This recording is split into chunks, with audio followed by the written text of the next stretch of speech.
it's debilitating our society.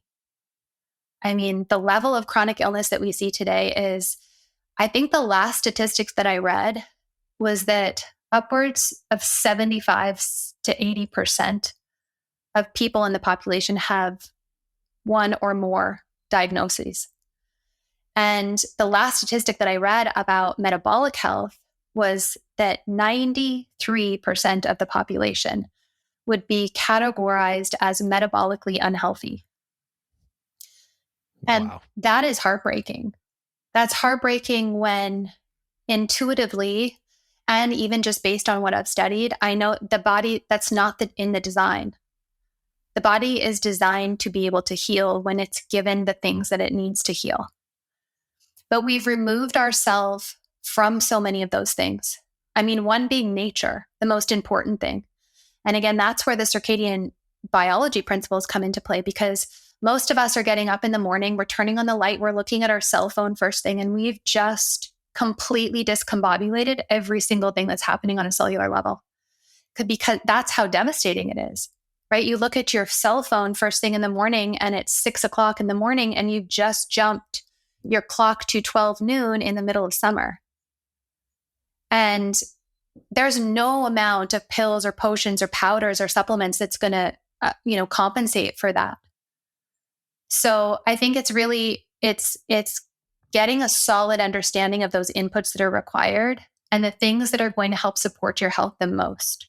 And that's why I said initially the light and dark cycles, there's no negotiating that.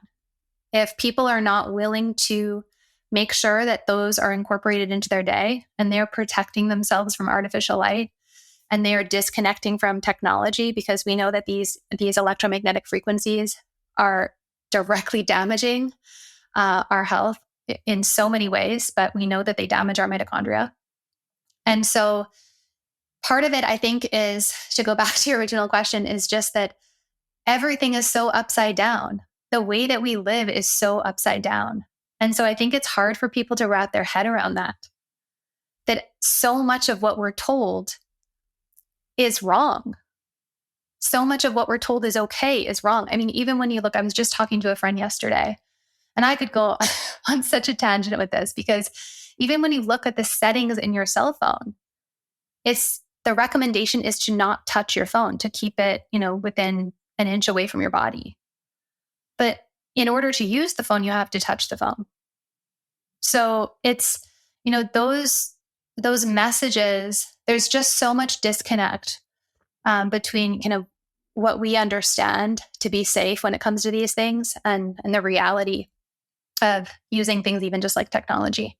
And then, then there's the food system, and there's just so many mixed messages out there that I think it's really hard for people to sift through everything. And so in that, there's this desperation to just look for the next thing that's going to help to heal them. And that's usually, some practitioners saying, okay, well, we're going to put you, on this protocol, or you have mold illness, or you have Lyme disease, or you have whatever parasites. And so we're going to put you on this protocol, and this protocol is going to help to make you feel better and restore your health. And I look at it through the lens of, if you have mold illness and if you have parasites and you have all these things that we label, ultimately that comes down to your redox potential, because your body has the ability to take care of these things when it's in a healthy state.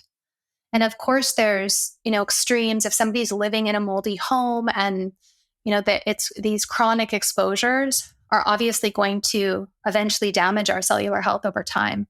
So we do need to make sure that we're in a healthy environment. And I say this over and over again, that the defect is not in the person. The defect is always in the environment. And so for the majority of the time. And so if we don't change the environment that we put our body in, we're not going to be able to provide it with the signals that it needs to heal. And again, no supplement or powder or protocol or IV treatment or hyperbaric oxygen or ozone or whatever it is going to replace your body's need to be in an environment that's conducive to health and healing. I totally agree with you. The body's never wrong. Like, even like when symptoms are happening, this is what I realized with myself. It's like the body's always working for me. My body's always working for me. And so if it's having the symptom, it's like you said, it's like environment or some other effect on it, and it's just doing what it needs to do to survive as good as possible. And it's like if you bought a brand new car and then drove it around the city just crashing into everything. Be like, why doesn't this piece of junk work? I mean, that's kind of what we're doing, and we're hard on our bodies in the modern world. But if we can um, realize that, or step back and say, okay, how do you put it in this great environment? It's always working for you. So the symptoms are just a sign, like some aspect of the environment's not great.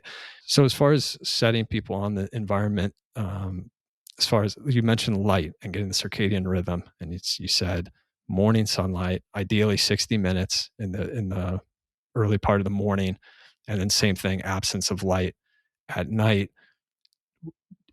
Do most of your patients get that, or do you get anybody who says like, "Nah, can this really make a difference?" Because I'll give you an example. Like as I learned about this type of thing, I really bought into it. I'm like, well, that makes perfect sense. Like all of nature, the sun comes up and it's shining. Like you don't, nature doesn't have a choice. And then you just look. If you've ever camped or been out in nature, everything starts to kind of wind down and get peaceful at dusk, and then at night, it's the a lot of the animals are sleeping. So I was like, yep, I'm on board with this idea. But I was so sick. I would go out and get my sunlight day after day. And it's just like, I still felt terrible. It wasn't moving.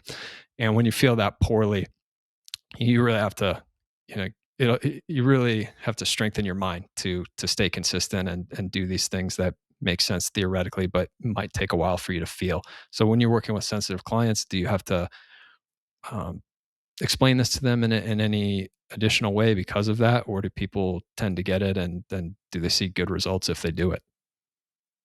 So I think, Josh, when it comes to consistency is really key, and it takes between 9 and 12 months to really restore mitochondrial functioning. So it's another thing that I think is important to address is that a lot of people are looking for a quick fix. And if they don't see immediate benefits, then they think it's not working. Now, when it comes to circadian biology, we do see that within 3 days, and this was done on that study where they took people camping, that within 3 days, you can restore your circadian clock by waking up with the sun and going to bed with the sun and not having any form of artificial light in your environment. So I do think that when people are really diligent about that they can restore circadian biology very quickly. But again, it's harder when we're not camping, when we're not in an environment that we don't have an option to, pick up a cell phone or look at a computer or watch TV or turn on our lights. So I think that it is to answer your first question, I think it's really important to understand that it takes time. It took a time for your body to get sick, and it takes time for your body to heal. And it is the little things that we do day after day after day to provide our body with those signals that are going to facilitate healing, that are going to make all the difference long term. And so even if you didn't notice a difference going outside and watching the sunrise and making sure that you're blocking all forms of light at night, I don't buy that long term, because I know that you would feel a benefit long term. It's just that sometimes it takes time, especially when we're so dysregulated too, and our nervous system is dysregulated, and we felt unwell for so long.